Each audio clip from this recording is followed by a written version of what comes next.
to Royal Rebounds TV with Calvin and Barry. Just two crazy fans of the Sacramento Kings, and they sharing their opinion. So be sure that you subscribe. It's for the fans, by the fans. Whether you chilling on the couch or wilding in the stand. For laid-back conversations about the Kings, subscribe here. Staying down until we come up thinking this gonna be our year. We're here, drinking beer, talking about the Kings. Be sure you subscribe so you can hear that bell ring. Yeah.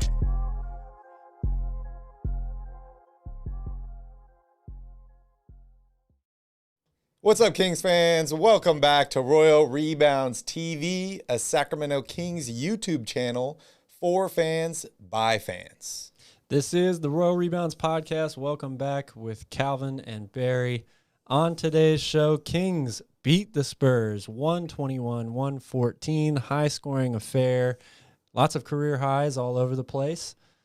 We'll talk about, I see it in the chat already, but we'll talk about what's going on with Mo Harkless and Buddy Hield. Talk about a little bit of trades, some other ideas. But big news tonight, Kings win. That's right.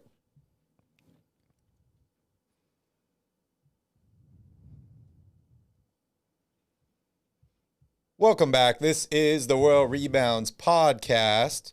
We're here. I'm drinking a beer, and we're talking about your Sacramento Kings. If you're a Kings fan, make sure you hit that like button down below. And if you enjoy this content, consider subscribing to the channel. This is your Sacramento Kings and Nightcap. So, Cal, we got to see same starters as last game. Tyrese, Buddy, HB, Metu, Tristan Thompson. Different result tonight. A lot of energy, a lot of scoring. I loved a lot of things I saw out there, but I want to hear your first thoughts. Well, yeah, a lot to like. The hustle plays I thought were really, really big. I saw multiple Kings players on the floor diving for balls all over the place today. That's great stuff to see, stuff that you expect to get out of guys like Davion Mitchell. But I thought that the rest of the Kings really picked it up in that regard in terms of hustle plays today. Yep. And always good to see a Kings win. They shot the lights out. Both teams shot really, really well. I didn't feel like there was good defense played in spurts here, but again, for the whole picture of this game, I don't think either team really played that great a D, but it's okay when the Kings end up getting the win in the end. Yes, I totally agree. Shout out Andrew, shout out Sean, Fred, Progressive G. Happy to see you guys all there in the chat. What's up, Patrick, Sass? I'm glad you guys are all here to join us. It's so much more fun doing these after a Kings victory. As you mentioned, Kings win tonight, 124-114 over the San Antonio Spurs. I just can't stop saying I liked everything I saw about tonight. You know, the Kings were strapped. No Fox, no Bagley. Who else is out in this game? We're missing so many guys. I can't even keep track. Davis. Yeah. And yet the Kings pull out a victory. And I love what I saw from my guy Tyrese Haliburton. Oh, yeah. And also Buddy Hield. I'm wearing Buddy's jersey tonight. Some people think I bash on Buddy a lot, but I don't. I like Buddy when he's playing good, and I'm critical when he plays bad. That's right. He shot very, very well tonight. You sure did. And it's looking like a really impressive combo having those two guys. Tyrese in the postgame talked about how they spent all summer working out together, so he really felt like he was on the same page. And then a huge game from Damian Jones tonight, career high for him. And he talked about how if you get inside, you get in the lanes, Tyrese has the ball, he's going to reward the big man. And that's exactly what we saw tonight. Still no Rashawn Holmes, unfortunately. No word on tomorrow's game against the Warriors, but hopefully he will be back soon. Kyle, you want to jump here into the box score? Yep, we got it ready here. Buddy Hield leads all scorers with 29 points, 10 of 18 from the floor, 7 of 9 from 3. Tyrese, 27 points, 11 assists, 2 steals. He led the team in field goal attempts tonight. First time that's happened this year, something that everyone has been critical of him about in the past in terms of he needs to get more shots up, needs to be more aggressive. He was definitely that today. HB, the only other starter in double figures with 14 points on 4 of 11 shooting and 7 more rebounds. And, yeah, Damian Jones, 19 minutes. The only, Oh, yeah. other than those two that I said. Damian Jones, 19 minutes, 23 points, 9 of 15 from the field, 2 of 2 from 3, 8 rebounds, 2 blocks. He was big time today. And he is, you talked about what he said playing alongside Tyrese Haliburton. If Rashawn Holmes is going to be out, to me, Damian Jones is the closest 5 that they have to him in terms of what they bring on the court. Very athletic, good rim runners. So I think it's no surprise that Damian Jones plays a lot besides Tyrese Haliburton when he's running the show, and he has all these career high numbers to show for it. A little bit younger, a little bit more athletic, a little bit more energy, and you could definitely tell that from him tonight. One thing I love, though, is 4 steals from Metu, 2 from Haliburton, a steal from Buddy Hield, 3 steals from Mo Harkless, another one from Jamias Ramsey. Then we have 2 blocks by Damian Jones, another block by Tristan Thompson. So the Kings were definitely getting after it on the defensive end of the floor. They still gave up 114 points in this game, but, getting those critical turnovers and turning them into transition points or stopping a potential momentum push for the Spurs is huge. I listened to Doug Christie's post-game press conference, and he talked about how he's learning in only his second game, or actually third game as head coach, but he's learning from that last loss. He said in the last loss, there was like 5 bad plays in a row. He should have called a timeout. He didn't do that. They end up turning the ball over a couple more times, and it turned into a huge run for the other team. So he said tonight he was much more adamant about trying to control the tempo, the pace, and just the momentum of this game by calling some timely timeouts. That's something that both you and I have praised about Alvin Gentry. A big difference we saw between him and kind of Luke Walton's philosophy of just let it play out. Yeah, definitely. I think it's a great thing for this team. The Kings, we talk about a lot with one of their biggest issues is even in games where they play really well like this. They were up 15 again in this game. But as we see time and time again, they have lapses in play, whether it's offensively or defensively. They always seem to allow their opponent to get back in the game. And so from that regard, if your head coach is keyed into that, seeing when those runs are happening, seeing when your team is starting to fall off a little bit in terms of playing so well to all of a sudden they're having one of those lapses, a timeout can really, really be beneficial. So it makes a lot of sense to hear Coach Christie say that. And we also got to see Christie win his first coach's challenge of his head coaching career. It was interesting. He talked about it a little bit in the press conference as well. I love how honest this guy is. He's just so honest with everything. And he said, you know what? Just kind of the emotion got the best of me. He said, I saw the play and I was just like, oh my God, did I do that out loud? And then I look up and I see, and I'm like, okay, let's challenge the play. And it ends up being successful. He talks about, he's in a position he's never been in before, and he's learning new things every game. And I just love how honest he's been throughout this whole process. And I think that translates to players really well too, because, saying you don't know the answer or you haven't been in that position before is not a negative thing. It's actually a positive thing that you can build off of if you say, I don't know, but let me figure it out. Or I don't know, but we can find out. And I think that's a big confidence booster for especially a lot of these young guys that are playing minutes that aren't normally playing. For sure. And it also helps you earn respect too. If somebody comes in and they think they know the answer to everything all the time, we all know that that's not the case with anything in life. So to hear that from your leader, to hear the guy that you're taking all the shots from, he's calling all the shots. When they say, I don't know the answer, but I'm going to work to find out with you, that earns respect. That helps everybody see eye to eye. Yeah, definitely. Anything in the team stats that stuck out to you? Just the shooting percentages are insane. Both teams basically 50% from the field, 50% from 3. The Kings 56% from 3 today, just absolutely lit it up. And then both teams shot really well at the free throw line too, 92% and 83% for San Antonio and Sacramento respectively. Everything else is pretty even here. The rebounds pretty much even. The assists pretty much even. The turnovers pretty much even. Paint points dead even at 50 apiece. So this game was definitely won on the offensive end of the floor, and luckily the Kings 14 big threes compared to 12. In a 7-point game, that's pretty much the difference right there. Yeah.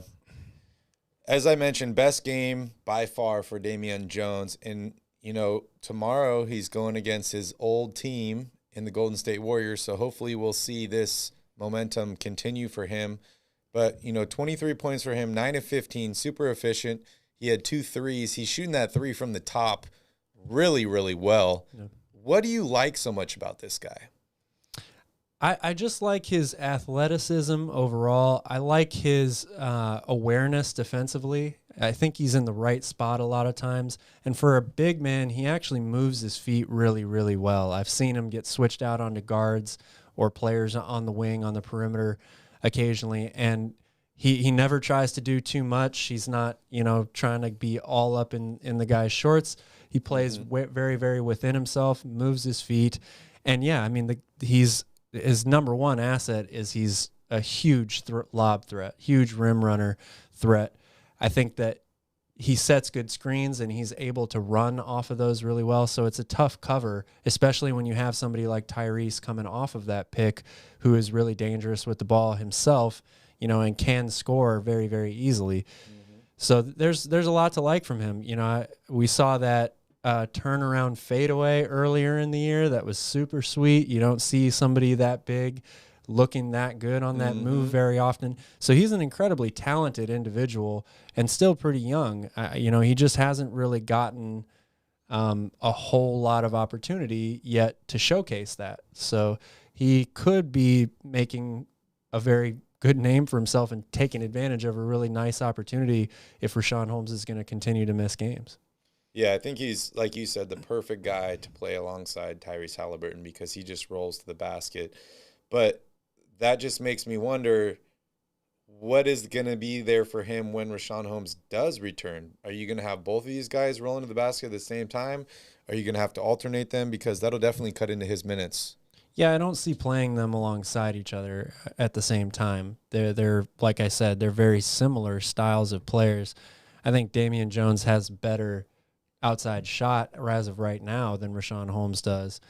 His form is a lot nicer. We saw him hit those 2 really nice threes today.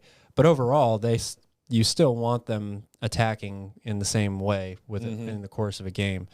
So the Kings now have, we talk about how many guards they have, how many point guards they have. Yep. They're 3-4 deep at center as well. They can, none of these guys necessarily are all-star level players yet. But they can definitely provide good minutes for you every single night. So it's a tough call now to who to play and when to play. Yeah, I agree. It looks like some people in the chat want to talk about Mo Harkless and Buddy Hield. I want to talk about Buddy Hield in a little bit, but we'll cover this Mo Harkless situation here for a second. 32 big minutes for Mo Harkless tonight. Coach was raving about his defense after the game. Tyrese Haliburton was raving about his defense after the game. He had a couple big plays in the fourth quarter, including some a tip out of bounds, a steal, stuff like that. Only 4 points for him. That's not really what you would expect out of him, but I think everyone wants to talk about this altercation in the first quarter. Yeah. Mo Harkless was very, very animated. He seemed to be yelling at Buddy. He was using his hands a lot. He was very upset. It seemed like there was either a communication issue, maybe a blown defensive call. It didn't seem like it was a problem on the offensive end of the court to me. Well, it definitely didn't affect Buddy's confidence to shoot, if that's what you're saying. I don't know if anything can affect that overall.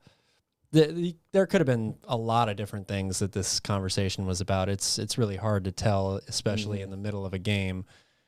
Chances are it was communication or a assignment defensively, because we know that if there is one area of the court that Buddy lacks the most, it's probably going to be on that end. And when you talk about Mo Harkless, that is the thing that you expect him to do the best, right? Yep. So that would be my guess. And who knows, maybe Mo Harkless was just really feeling himself today, and so he let all his frustrations fly. I don't know, but he definitely looked more locked in and engaged and had a lot of energy tonight. That's been the biggest thing for me, is sometimes he comes out and he looks like he's kind of sleepwalking through it. Yeah. Today was not the case, so that's good for the Kings. If they can get that out of him every day, that's going to really benefit them. And, we had talked about some of the problems on this Kings team was, lackadaisical play and, not holding your teammates accountable. It seems like this is holding your teammates accountable pretty hard, yelling at them at the bench, getting upset. Yeah. Maybe it's not the best for chemistry in the moment, but I think that this, obviously something they didn't agree on, and they hashed it out, and it worked out for them. So I love seeing guys get on other guys because of defensive issues like this, because it's only going to get better. You're only going to fix it by talking about it. Definitely. Communication is one of the biggest and most important aspects of defense, so that's for sure. Sass says maybe Buddy needs to be yelled at more. Maybe he does. I don't know. All right, let's talk about Buddy Hield. 40 minutes tonight. Him and HB led the Kings in minutes at 40. 29 big points. I think this is Buddy Hield's best game of the season. 7-9 from three-point range. Couple days after his birthday. So, unfortunately, it wasn't a birthday present for him, but it was a birthday present for all of us Kings fans. Yeah. Because he was huge. He had a huge impact on this game. He did. And what did you see different out of him? Well, there was a lot less resistance defensively on him. I mean, the Grizzlies had a really good game plan, and they also have so many different good wing defenders. They can stick on him. They can switch on him. They can play the screens the right way off of him. So this was just a different game, and it's one of those games for Buddy when he gets in and he hits his first couple in a row. It goes one of two ways. He's either going to be on all night long, or all of a sudden there's going to be a huge fall off and he ends up going 5 of 13, something like that. But tonight he was in a groove the whole time. I thought the types of shots that he was looking for and taking were good shots. I liked a lot of the decision making. He went to drive to the basket at the right moments as well, and had some really big finishes at the rim late in the game too. So it was just a well put together game from him. And maybe the fact that Tyrese had it going so much today in the pick and roll and even a little bit of isolation. I mean, he was hitting shots from all over the field, all over the court. So that kind of draws the defense to focus more in on him, which even for a guy like Buddy Hield, who isn't going to be left wide open, all he needs is a sliver sometimes, and he can knock it down with ease.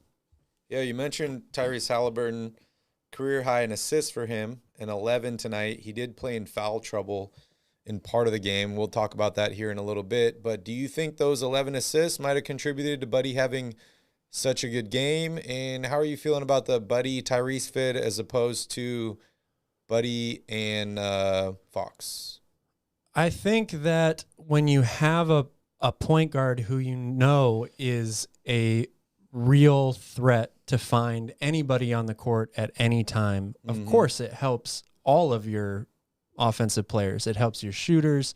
It helps your big men, because defenses are always going to be second guessing necessarily what's coming next. They get in this pick and roll and it's just lob after lob after lob or a dump off. So then that shrinks the defense in, and you end up with open looks from outside for your shooters the next time around. And then after that, Tyrese just takes it himself because he knows that everybody's watching the court for where he's going to be looking to go with the ball next. So having that type of player run your offense and be a point guard is obviously going to be really beneficial to everyone around him. Yep. Because when De'Aaron Fox has the ball, it's isolation, it's pick and roll so that he can get downhill going to the basket. That's not to say that Fox never looks to pass the ball, because we've seen him have plenty of games with 7, 8, 9 assists. Yep. But it's not the same type of pressure that it puts on a defense as opposed to Tyrese handling the ball. Yeah, I feel like sometimes, when Fox gets the ball, and like you said, he's going downhill at the basket as fast as possible, I feel like he's already made up his mind.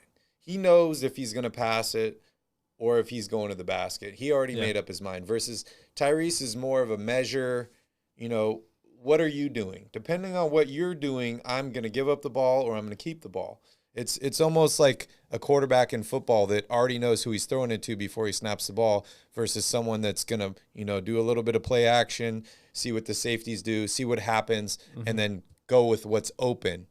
And, there's so many times where I see guys cutting to the basket or rolling to the basket, and they're wide open, and De'Aaron Fox is just a little bit late in seeing that, and he doesn't get them the ball because he doesn't want to make that turnover, and he ends up taking a contested shot at the basket or a turnover or dribbles it off his knee out of bounds. And so that is one of the main differences I see. Joe has a question here in the chat. He says, question, guys. Does this pure point guard performance from Tyrese, if it continues, make you start considering trading Fox for a big piece? And I don't want to dive too much into this because in the next section, guys, we're going to talk about trades, and a lot of it is centered around this. But just kind of a quick. Well, the quickest answer I can give to that is, and I want to preface this with, I'm not trying to take anything away from Tyrese tonight. He had a fantastic game, and we all know that he's a really great player. And if he gets more opportunity like this, where he's not playing alongside somebody like De'Aaron Fox, who is a heavy usage guy and has the ball in his hands a lot, these games are definitely more realistic and more possible going forward. But it is one game. He's not going to score 30 and have 11 assists every night. That's not the case. The Spurs didn't play a ton of defense. There wasn't much resistance for him getting. They had no answer in the pick and roll. He had wide open dump off passes all night long. That's not going to happen. I mean, they play the Warriors next. This performance, I'm going to go out on a limb and say, is not going to be repeated tomorrow night in San Francisco. So I think that the fan base is so anxious for this team to turn the corner and get good. And that's for good reason, obviously. They've been bad for so long, and we all love this team. We want them to be good. But in sports, people overreact and underreact all the time. There's a reason why they have Overreaction Monday on NFL Live after every NFL week. It's because everything that's so fresh in your mind takes the forefront and takes precedent above all the other things that you've seen all season long. Ryan Fitzpatrick is a perfect example of that. So I will just try to urge people to pump the brakes just a little bit on this. It's okay to be excited. He had a great game, and we hope that all of that continues. Really what it comes down to me, this answer is getting a lot longer than I thought it would, but really what it comes down to me for me is the Kings have to choose a style of play. Yes. We've said 100%. This a lot.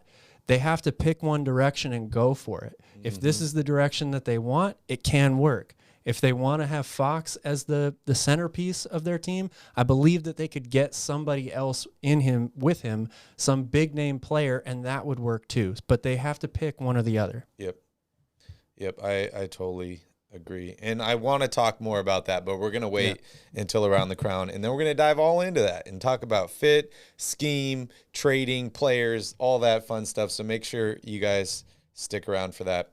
So Kings win tonight by 7.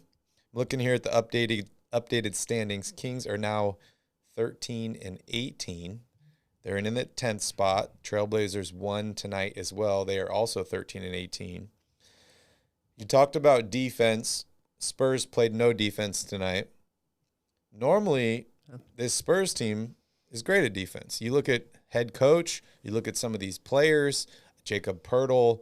I really like a lot of the guys and a lot of the fit on this team. I personally think Popovich is one of, if not the greatest NBA coach of all time. Why did the Kings get such good open looks tonight?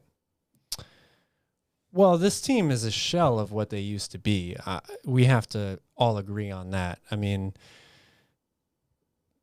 they were so good for so long, and they had such amazing players within this organization. And the drop off in talent over the past, how long has it been since Tim Duncan retired?